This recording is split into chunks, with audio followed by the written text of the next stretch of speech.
What's going on, guys? It's your boy Ethan. Hope you're having a great day. Welcome back to the video on the channel. So much anticipation for today with Andrew Nemi and Brad Owens meetup game here right outside MGM Springfield. I'm out here because I can't record, unfortunately, but I wanted to record something, a nice little intro for you guys before the meetup game starts. Right now it's about 3:30. The meetup game starts at 5 p.m. So this will be vlog number 1 of their 2-day event here at MGM Springfield. I'm gonna be playing 2-5 full time, so we're in for a high variance event and I'm really looking forward to it. Before we get into the tables and all that fun stuff, I just have to say that I won't be able to be recording table footage, unfortunately, just due to the Massachusetts Gaming Commission and all the hoops that MGM Springfield would have to jump through. Myself, I can't be recording table footage, so unfortunately that's going to be lacking. So you'll see my face talking about the hand analysis and all that fun stuff. But obviously you guys can look at Nemi and Brad Owens' channel if you want to see their perspective of this meetup game and this 2-day event. Unfortunately for these games here, I won't be able to be recording table footage, so just want to give you a heads up. Real bummer, really unfortunate news because I was really looking forward to be able to record, but it is what it is. Let's go hop back inside, meet Andrew and Brad, and let's see what kind of mayhem hands and crazy hands that we can get involved in these 2-5 games. So let's go ahead, run it up.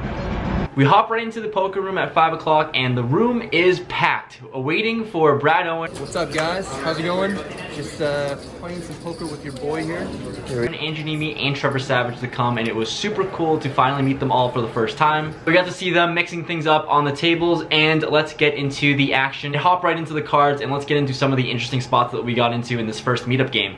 So first hand we get involved in, we have ace-5 offsuit in the cutoff, and there's an under the gun +1 straddle. Action folds to me, and sitting on a fairly passive table, and we've got the under the gun straddler who is really going to be calling everything so far. So here with an ace, let's go ahead and raise it up to $20. We get 2 callers, the small blind and the straddler, so let's go to a flop. The flop comes 8-4-3, 2 hearts out there, and action checks to me. Here with ace high and a gutter ball, I think that here multi-way I could c-bet this sometimes, but here with decent amount of showdown and we still are drawing to a straight, let's go ahead and see a free card and we check. Turn comes an 8, so the board is paired now, and the small blind leads out for $50. The straddler folds, who's been playing basically 100% of his hands, and here I decide to make the call for $50 with ace high. It could be good here sometimes. We also have the gut shot straight draw to go along with it, so we're gonna go to a river. River is a 4, so now on a double paired board our ace high is feeling pretty decent here.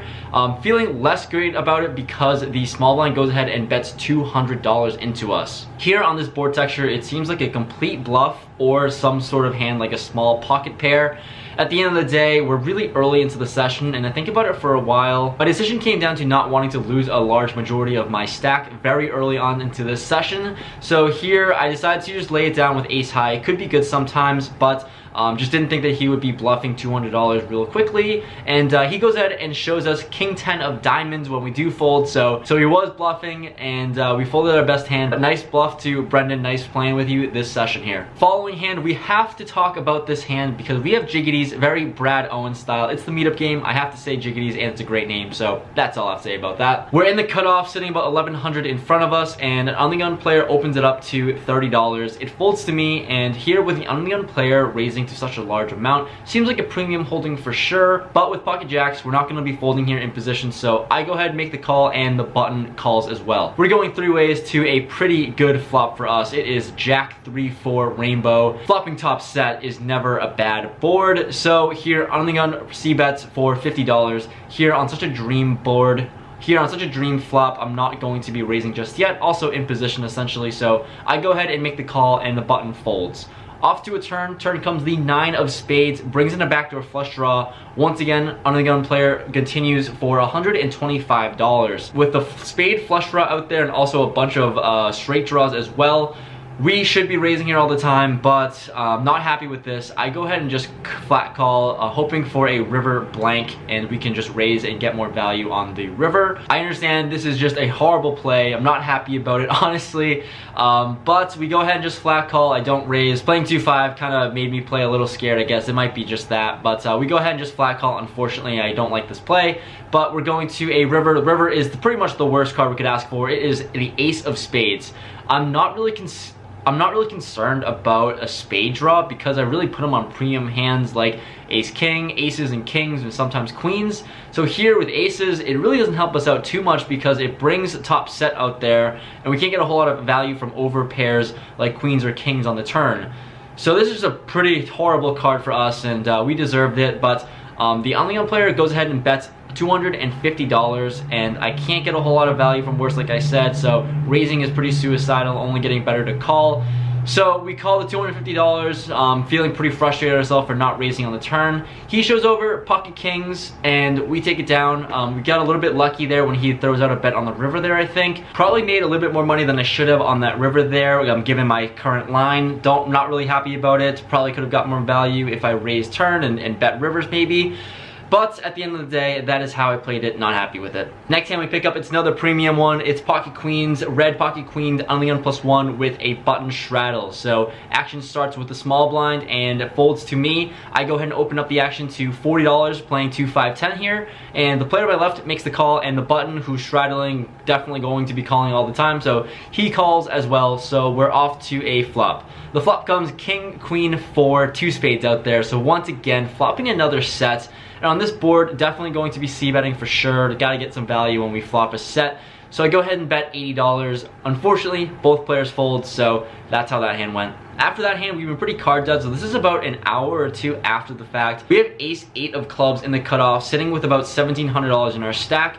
Middle position player opens it up to $20. I'm not going anywhere in the cutoff with a suited ace, so I make the call and the big blind calls as well. So 3 ways to a flop, which comes ace, 9, 10, rainbow with 1 club out there. So flopping top pair, backdoor flush draw, backdoor straight draw possibilities. The pre-flop raiser goes ahead and c-bets $40. Here, I'm never going anywhere, so I go ahead and make the call for 40, and the big blind folds. Turn's pretty good for us. It is the 5 of clubs, bringing in the backdoor flush draw for us. So here, this pre-flop raiser is going to slow down and make the check. Here, gonna be betting, trying to bet pretty small for value because I am dominated by a lot of bigger aces that can be checking for pot control. So I go ahead and bet small for $75. He thinks about it and ends up folding, so we take this one down. Following hand after that, we pick up ace-8 of hearts this time under the gun, and here I go ahead and make the very stellar positive EV play of open limping. Disgusting, I know. I put yuck in my comments, but yeah, I open limp, which is pretty gross. There are 4 more limpers to the big blind player who goes ahead and raises it up to $35. I go ahead and make the call here because I open limped and I'm not really gonna be folding if I'm gonna make this line. So I call the $35. It's not really recommended even playing this hand under the gun just because of the reverse implied odds against bigger aces, and I'm just so dominated by so much. And yeah, so I go ahead and make the call. I don't love it, and the middle position player makes the call as well. So we're off to a flop 3 ways. Flop comes ace, 9, 5, 2 diamonds out there. So we do flop an ace, which isn't bad. The big blind goes ahead and c-bets $55. Here, flopping the ace, not going anywhere. Like, once again, we do have a backdoor straight draw, which is pretty optimistic of us. But $55, I call, and the other player folds. So we're off to a turn, which comes the 6 of spades. It does give us a gut shot straight draw now. It does give us a few more outs if we are beat here. And the big blind goes ahead and checks this time. Here, I'm just going to be pot controlling in position. I think we can be valuing ourselves a ton. Also, I think if we get check raised, we're in a miserable spot. So I go ahead and just check it back and see a river.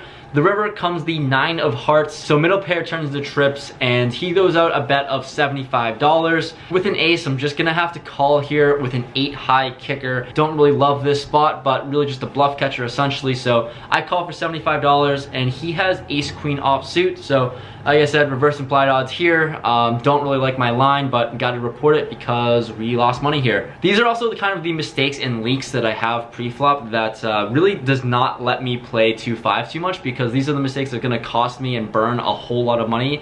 So if I wanna be profitable moving forward, gotta stop limping ace-8 suited from under the gun, just way too loose. The next hand, we have 6, 7 of spades in the cutoff, sitting about 1,600 in our stack. An early position player opens it up to $15 here in position. Let's go ahead and make the call here, and the big blind calls as well.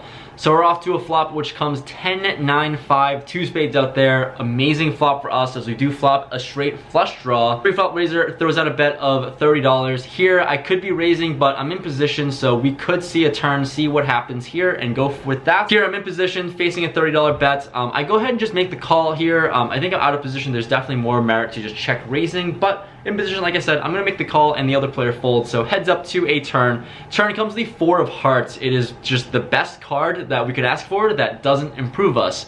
So not only are we open-ended now, but we also do have that flush draw as well. So once again, he throws out a bet of $45. It's pretty small. It's a pretty small double barrel. So let's try to apply some pressure. We're not there yet. We're still sitting with 7 high, but we do have a monster draw. I go ahead and raise it up to $160 on the larger side. We got to apply some pressure, and like I said, want to get stacks in if we do hit our river card. And he thinks about it a little bit and ends up making the fold. We don't actually get to see a river, but we'll take it down with 7 high. Hand after that we're going to talk about is a pocket threes hand in middle position. Not a whole lot to talk about pre-flop with pocket threes. I'm happy to go limped in the pot here, so it becomes a 6-way limped pot and we're off to a flop. The flop comes king 5 6 rainbow, so not a whole lot going on for us here, and action actually ends up checking all the way around, which is totally fine. We get to see a free turn card. The turn is a 4, so we improve to open-ended now, and the small blind throws out a bet of $15. Facing this $15 bet, not going anywhere, I decide to make the call, and 2 other players call as well. So the field has gone from 6 to 4 to a river. The river is a magical deuce. So we have the straight now. Really the only hand that we lose to is a small blind playing 7-3, but we're mainly just 8-7, since we do block a ton of threes since we have 2 of them. So here when the small blind throws out a bet of $35, with sitting with the straight, let's go for value and raise it up. I don't think I can get a whole lot of value from worse than this, but maybe a set or a 2-pair hand like that. But we go ahead and raise it up to $90. It folds all the way back to him, and he thinks about it and hopes that I don't have 8-7, so feels like we're chopping here somehow. So he goes ahead and makes the call and shows 3 deuce off suit. So he had another deuce, and he actually got there on the turn, and we kind of sucked out on the river. So we chopped this one up with pocket threes. Next hand that we're going to talk about is quite a doozy. We have a Jack-10 offsuit in middle position here. It's a little loose, but Brad Owen sitting at our table. We have to play this one, so he opens it up to $15 on the +1. Here, like I said, I've been pretty card dead, and these are 2 connected cards. We're gonna play this because you know, we gotta loosen up our range a little bit. We want to get involved and try to be in the vlog there. So we play Jack-10 offsuit, not recommended, but I go ahead and make a loose call, and we're actually going 6 ways to a flop. So we got some action here. The flop comes Jack, Jack 3, 2 clubs out there, so pretty magical board for us. And action actually ends up checking to me. Here with trips, gonna have to bet. We bet half pot of $45 into the field. We get 1 caller in the cutoff. Then actions onto the small blind, who jams his stack in for $194. We're gonna be snap calling this all the time, but before we can snap call, the big blind jams his whole stack in again, re-jams for $519, and now action folds to me. I go ahead and tank. This feels horrible. I don't feel great about this. It seems like if you're facing a jam and then a re-jam, like Jack-10, my 10 kicker isn't amazing, so my 10 kicker doesn't feel amazing, but yeah, I just don't feel great about it. At the end of the day, like, I feel like the small blind player who jammed $200 could be on a flush draw sometimes, he could be, and then the player in the big blind who re-jams definitely has a jack, and maybe even better than that, especially since I know that this big blind player isn't going to be jamming light ever, especially risking his entire stack of $500. Here I tank for a while. I think I can make a comfortable fold since I only invested $45 in there and I'm facing 2 jams. I can get away, lose $45 and then be fine with it since I'm really not pot committed at all. But we're at a meetup game. I flopped trips. We're facing 2 jams. Maybe someone's overplaying Jack-9, Jack-8. I don't think so. Probably unlikely. But I go ahead and stick the call in there.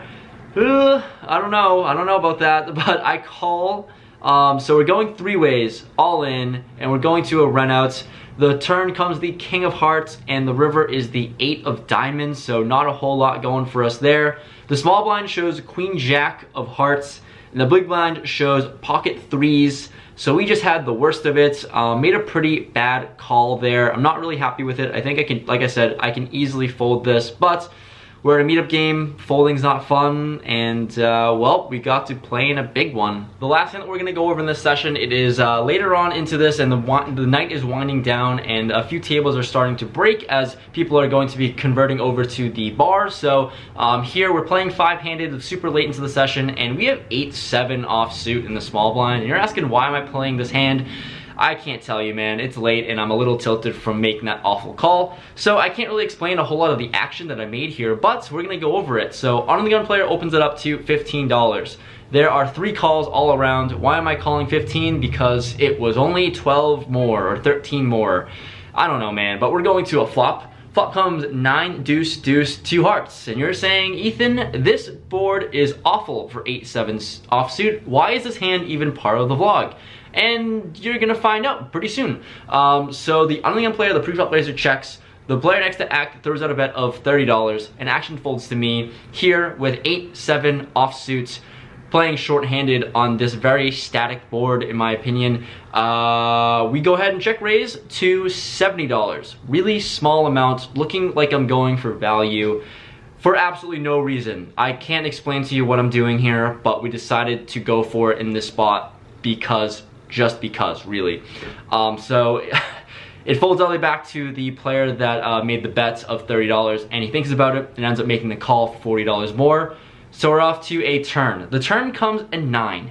Isn't this just an awful card? Yeah, it really is. But I go ahead and barrel again. I don't know why, but I barrel again for $75, looking like it's a value bet, trying to rep a 9 even though his line literally screams like that he has a 9 all the time. So not a really good card to barrel on, but here we are. We're just hoping that he has something with nothing. He thinks about it for like 30 seconds, maybe even close to a minute, and ends up making the call. So this is awful. And we're off to a river. The river comes the Jack of Hearts. So the flush gets there as well. So even if he was trying to be calling light with the flush, which is pretty unlikely, that also gets there. So this is just making up into a horrible, horrible spot to be bluffing with 8 high. But here we are, we're still doing it. I go ahead and go for the triple barrel because why not? I don't know why, and I don't know what's going on in my head. But I did it. I went for the triple barrel for $175. He doesn't look happy about this bet, and he tanks and he thinks, and he says that he should fold, which I'm praying for, and he ends up making the fold. So we got very lucky there, triple barreling with absolutely 0 equity. Bill, huge shout out to you. It's super nice playing with you. Sorry I had to bluff you on this one there. But it was late at night, and sometimes you're a little tilted and you just have to go for it with absolute air. Just wrapped up the session here, and we played for about like 5-6 hours. I was probably like super card dead this whole session. All the hands that you saw today in this video were probably the only hands that I played, until I started tilting off after that Jack 10 hand. We were playing like 4 or 5 handed for a long time, and I started just bluffing and playing every hand, and it kind of worked out. We ended into the game at $1,300 and out of the game for $1,120, so loss of $180. Honestly, at that point, after my terrible call with Jack 10, it's kind of a win at this point. So this was a super fun event. I can't wait for day 2, and here we're gonna go to the bar for a little bit, and I'm here with my boy Nate. What's going on YouTube? What's going on YouTube? Nate here, fellow UMass student with Ethan, even though we never actually met each other while at UMass. Fellow Eisenbro, really? Yeah, Eisenbro, yeah. Oh man, I hate that. Yeah, it's terrible. It's a terrible term, but it's alright. We're heading off to the bar to hang out with Brad Owen, Andrew Nemi, and Trevor Savage, and maybe we'll get some footage, maybe not. We'll see how strict they are with the recording process, but thanks for watching, and I'll see you guys next time. You guys met Linda here, part of the vlog. Wanted to put her in and give her a huge shout out. She's a huge supporter of the vlog. Shout out to Linda for making it out to MGM Springfield. We'll see her at day 2. Yes. Okay. Thank you.